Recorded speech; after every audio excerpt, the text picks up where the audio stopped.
E olha, o governo Lula tenta reverter o aumento na conta de luz. E nas redes sociais, a deputada federal Érica Hilton, do PSOL de São Paulo, publicou um vídeo apontando que votos da oposição e do Centrão contribuíram para encarecer a tarifa de energia. Ela acusa os parlamentares de votar contra o povo, ao aprovarem, então, emendas no projeto que trata da regulamentação da energia eólica no mar. Segundo o governo federal, o impacto da medida pode ultrapassar R$500 bilhão nos próximos 15 anos. Érica ainda relembrou outras decisões do Congresso consideradas impopulares, como a taxação de compras internacionais. O deputado Nicolas Ferreira, do PL de Minas Gerais, rebateu a fala dizendo que votou contra o aumento da conta de luz. Na votação, 347 deputados e 48 senadores derrubaram o veto presidencial. Pelo PT, 63 deputados e 7 senadores votaram a favor da derrubada do veto. E aí que vem um problema importante. Por quê?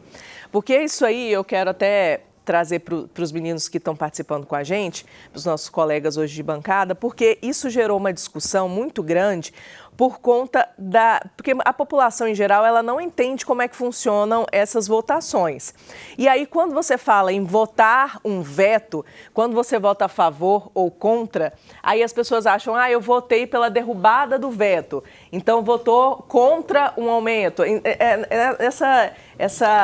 Essa diferença de conversa, na realidade, né, que as pessoas não sabem. Aí um fala que o outro votou a favor, outro fala que o outro votou contra. Explica pra gente, por exemplo, que eu queria que vocês, quem tiver à vontade para poder explicar, né, Jefferson, essa questão, porque o que foi votado foi um veto, né? Derrubar ou não o veto do presidente, não o projeto em si. O veto dele é o projeto, não é isso?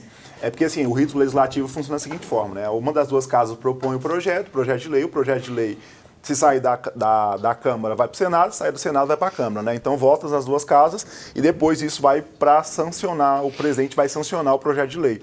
No processo de sancionar, o presidente pode vetar alguns artigos do projeto de lei antes de virar lei efetivamente, né? Então, é isso que aconteceu. O Lula vetou alguns trechos do projeto de lei. Quando o presidente veta alguns trechos do projeto de lei, sei lá, um artigo 2º, 3º, ele não gostou daquele artigo, ele quer vetar aquele artigo. Isso pode voltar para as casas do Congresso e as casas votam de novo para derrubar esse veto do presidente. Foi isso que aconteceu. O presidente Lula vetou alguns trechos do projeto de lei, voltou para a Câmara e a Câmara votou para derrubar os vetos. Então, nessa perspectiva da derrubada dos vetos, 347 deputados votaram a favor da derrubada do veto presidencial. E o veto presidencial impedia, inclusive, esse aumento da conta de energia. E, assim, sendo bem sincero, eu não sei, eu não entendi o porquê dos 63 deputados do PT terem votado a favor da derrubada do veto. E daí, inclusive, derrubando o veto contra o veto que o presidente tinha feito. O veto presidencial seria positivo para impedir o aumento da conta de energia. Mas 347 deputados votaram para derrubar ele. E aí a gente pode pensar, né? São 68 deputados do PT, são 99 deputados do PL. União Brasil tem a maior bancada, se eu não me engano. Então, assim, mais da metade, são 513 deputados que a gente tem no Congresso Nacional, 347 votaram para derrubar o veto presidencial. E aí, é uma coisa que eu sempre chamei a atenção aqui. Eu acho que o maior problema do Brasil não é nem tanto nem Lula nem Bolsonaro, é o Congresso. Essa galera, a gente fica discutindo o Executivo, mas a gente não discute o Congresso Nacional. Eu acho que o próximo presidente, independente de quem seja, vai ter um problema gigantesco com o Congresso Nacional. A gente vive um semi-parlamentarismo sem responsabilidade. Com certeza. Porque eles não se responsabilizam por nada. Então, assim, agora fica nessa briga aí, mas nem pelo ninguém, que falam, nem inclusive. Nem pelo que faz. Né? Inclusive, José, isso aí acaba sendo uma questão de eu iria usar uma palavra mais forte, mas assim, no mínimo é irresponsável um outro parlamentar falar que tal parlamentar votou a favor ou contra, ela sabe, né? Se ele votou a favor ou contra, mas a população não sabe. Então, se ela sabe que não foi aquilo ali, por que ela fala que o parlamentar votou, entendeu? Das duas, uma, ou ela não entende o rito do parlamento que eu acho que entende sim, ou ela fez propositalmente para atingir o outro lado, independente de qual seja. Tá? É verdade. Veja bem, é claro que o parlamentar sabe, conhece todos os ritos ali da casa. Eu fui parlamentar, fui vereador em Aparecida de Goiânia. A gente não tem como você votar por desconhecimento e nem dizer que o outro votou ali por desconhecimento. Tudo existe, claro, um rito já perfeito com relação a isso aí. Nesse caso específico aí, do Nicolas Ferreira com a Érica Hilton, o que aconteceu? Na verdade, ela misturou vários assuntos, dos quais alguns o Nicolas votou a favor do veto e outros que ele votou contra o veto. Foi a questão não só ali ela citou dois ali, que é essa questão da luz, né, da energia, e citou também a questão dos importados também, que aí sim ele votou a favor do veto. Então, quer dizer, houve uma mistura com relação a esses assuntos para quê? Para prejudicar diretamente o outro parlamentar. A gente sabe que o Nicolas Ferreira, por exemplo, é um combatente muito forte, né, com relação a algumas ações do governo, e é claro que as narrativas elas estão postas aí para quê? Para tentar confundir a população.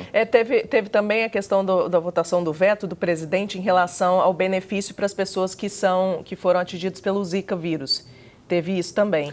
Teve isso também, então ficou tudo em cima da narrativa. O que é preciso ficar bem claro para a população é como a gente está fazendo aqui, ou seja, discutindo o assunto de maneira clara para que a população possa entender de fato cada parlamentar, como que eles estão votando e o que prejudica ou não a questão da população em si, né, Jefferson? É mais ou menos isso aí. É porque é uma discussão diferente, né? Vamos lá, quando eu falo que o parlamento não se responsabiliza por nada que ele faz, é o seguinte, quando a gente pensa da taxação das blusinhas da Shein, isso foi uma proposta do Congresso, não foi uma proposta do governo, foi uma proposta do Congresso. Foi uma proposta que foi feita, inclusive, por causa do lobby das empresas brasileiras. E assim, eu sou bem a favor mesmo. Eu acho que se a gente produz produto no Brasil e a gente está tendo uma competição de fora, é muito melhor dar emprego para a população nacional do que pessoa de fora. Então, se eu vou comprar uma blusinha da China, é muito melhor ir na 44 ali, em Goiânia, e comprar uma blusinha ali do que eu comprar da China, porque eu estou garantindo emprego, movimentando o comércio da minha cidade. Até aí tudo bem. Mas foi uma proposta do Congresso. O Congresso votou a favor da taxação da blusinha da Shein e mandou para sanção presidencial. O Lula não vetou nada, ele assinou o projeto do jeito que estava. Só que quem assumiu a responsabilidade do ponto de vista da mídia? Você pode perguntar para as pessoas na rua, ele acha que foi o governo que taxou a blusinha. Mas a proposta foi do Legislativo, então assim, o Legislativo não se responsabiliza nisso. E daí o Nicolas votou a favor da taxação da blusinha, tranquilo. Agora, no veto da presidencial, ele votou pela manutenção do veto presidencial. Então, ou seja, ele votou do mesmo jeito que o do governo Lula mandou o projeto com veto. Então, houve isso e misturou as coisas. Mas a gente tem um problema seguinte, o Congresso não se responsabiliza, e por não se responsabilizar, as pessoas não entendem o que ele está fazendo ou o que ele não está fazendo.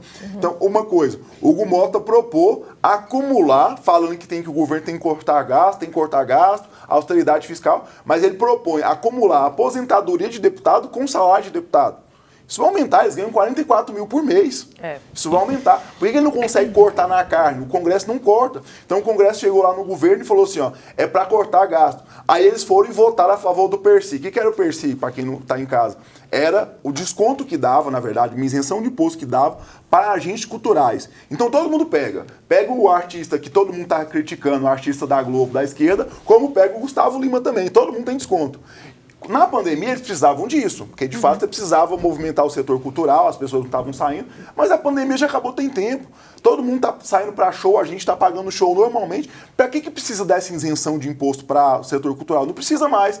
E o Congresso votou pela manutenção do desconto para o setor cultural, onde todos os artistas vão ganhar. Então o pessoal acha, é só o artista da Globo, que o pessoal gosta de falar. Não, todos os artistas sertanejos gigantescos vão ganhar também. E não precisa disso. E esse mesmo Congresso bate no governo e fala, a gente tem que garantir austeridade fiscal para cortar de pobre. Para cortar de pobre eles querem. Agora, para cortar de quem tem, eles não quer não. Na carne é difícil cortar, e o pior, não se responsabiliza, né? Não. Todo mundo culpa só o executivo. A gente vive o semi-parlamentarismo. Mas aí vai daquela questão da comunicação que a gente bate sempre aqui, a comunicação do próprio governo federal ser insuficiente para poder também esclarecer a população. Também precisamos esclarecer a população em relação a isso. isso. E isso vai da própria presidência esclarecer o que está sendo votado, o que não está sendo votado. De alguma forma tem que ser feito, principalmente nas redes sociais, que isso não é feito. E a maioria das pessoas, por exemplo, quem segue a Erika Hilton acreditou no que ela falou. Quem segue o Nicolas acredita no que ele falou. E qual que é o posicionamento oficial do governo, ou da própria casa, inclusive, né? Ainda isso é muito deficiente, ainda essa comunicação, né? Mas... Fica à vontade para falar, José. Assim, eu acho que a comunicação é ineficiente, eu concordo número, gênero e grau, mas a gente tem umas coisas que a gente não consegue resolver. Por exemplo, a crise do Pix. O que o Nicolas fez no vídeo dele, que, assim, parabéns para ele, que ele é um excelente comunicador, mas o que ele fala lá é mentira. O que a portaria do governo da Fazenda falava não era aquilo, mas o vídeo dele foi extremamente eficiente do ponto de vista de instalar o caos. E assim, e não adiantava o governo federal ter falado, e eu acho que o governo errou em ter voltado atrás. Porque quando o governo voltou atrás, falou o seguinte, aí, ó, o Nicolas estava certo. Eu acho que é um problema, ele não deveria ter voltado atrás, porque a portaria não regulamentava isso. Inclusive, a portaria aumentava os valores de fiscalização, os valores eram menores antes da portaria, ela estava atualizando os valores, mas agora o governo federal ter voltado atrás foi errado. Então, eu acho que não resolve só a comunicação, porque a contra-informação também é muito grande. E o vídeo do Nicolas foi muito eficiente nisso. As pessoas estavam todas esperadas, achando que ia taxar o Pix. Então, eu sou advogado, teve gente que está no exterior e falou assim, e agora, Jefferson? O dinheiro que eu estou guardando vai ser tudo taxado? Eu falei, meu Deus do céu, a gente já taxa poupança com mais de 50 mil há anos. Há mais de 10 anos a gente já taxa poupança com mais de 50 mil. Se a pessoa ganha mais de 15 mil enquanto CNPJ, ele vai ser taxado também, porque ele sai do MEI, ele vai entrar no Simples Nacional. Então, assim, já eram regras que existiam que estavam atualizando os valores, inclusive, de ser taxado. Servidor público preocupado. Eu falei, meu Deus, você é servidor público, meu amigo. Você já é taxado na fonte. Não tem como você sonegar. Porque quem trabalha, quem é servidor público, quem é seletista nesse país, não consegue sonegar imposto, porque taxa na fonte. A gente não sabe também fazer isso, não. A gente tem pouco dinheiro, né, José? Mas eu discordo. A gente nem sabe fazer isso. Eu discordo do professor, porque, na verdade, o recado do Nicolas foi bem claro com relação a essa questão do início de taxação com relação ao Pix, que seria aí praticamente vigiado todas as ações que você iria fazer bancário com Pix ou não, em cima de uma proposta que lá, quando você fosse declarar o seu imposto de renda, né, com certeza, e declarar o imposto de renda, com certeza você teria esse empecilho lá para essa declaração, ou seja, saber de onde que veio esse dinheiro, de onde que não veio. Então, esse foi o principal recado do Nicolas, que na sequência viria, com certeza, essa questão da preocupação aí da taxação. Eu vejo dessa maneira, né, e ele foi bem explícito aí nesse vídeo que ele soltou. Tá, mas okay, assim, gente, só uma coisinha assim, José, desculpa, mas isso já acontece desde 2017. A gente, todas as nossas transações... Mas não era qualquer valor, professor. Os valores, inclusive, aumentaram. Mas valor para CNPJ... 5 mil para R$1.000, não, ou 100 mas reais de valor Pix, para CNPJ já era de 5 mil, passou para 15 mil. Então, assim, isso já acontece desde 2017. Para quem está duvidando, todas as nossas transações bancárias já são acompanhadas pela Receita. Só que a Receita só cruza dados se der incoerência na transação. Mas é impossível a Receita controlar tudo. Se isso já acontecia, por que houve essa necessidade? Então? Subiu a alçada, subiu o valor. Só estava atualizando o valor. O valor que era de 1.000 subiu para 5 mil, o valor de 5 mil subiu para 15 mil. Só isso. A atualização era só isso. Mas já existia isso, já havia manutenção. O que o governo fez quando ele recua é manter os mesmos valores que já estavam na Receita. Então, assim, isso já acontece. Quem acha que faz transação bancária, que está todo mundo sem ser acompanhado, é impossível. Quando a gente vai executar a conta, por exemplo, assim, no serviço da advocacia, eu preciso executar um cliente, eu puxo tudo. O Cisbajute puxa seu sistema tudo. Sabe até quem paga seu cartão de crédito, você bloqueia cartão de crédito. Então, assim, se o judiciário a gente consegue fazer tudo isso, você acha que você está isento, você está movimentando dinheiro isento? Para achar pensão alimentícia, a gente puxa tudo da vida da pessoa, consegue movimentar conta de terceiro. Então, assim, foi um desespero. E daí eu acho que é uma coisa importante, Maria. As pessoas não sabem como funciona determinada coisa, isso gera caos. Porque você não sabe. A Bruna vai dar na minha cara agora. Desculpa.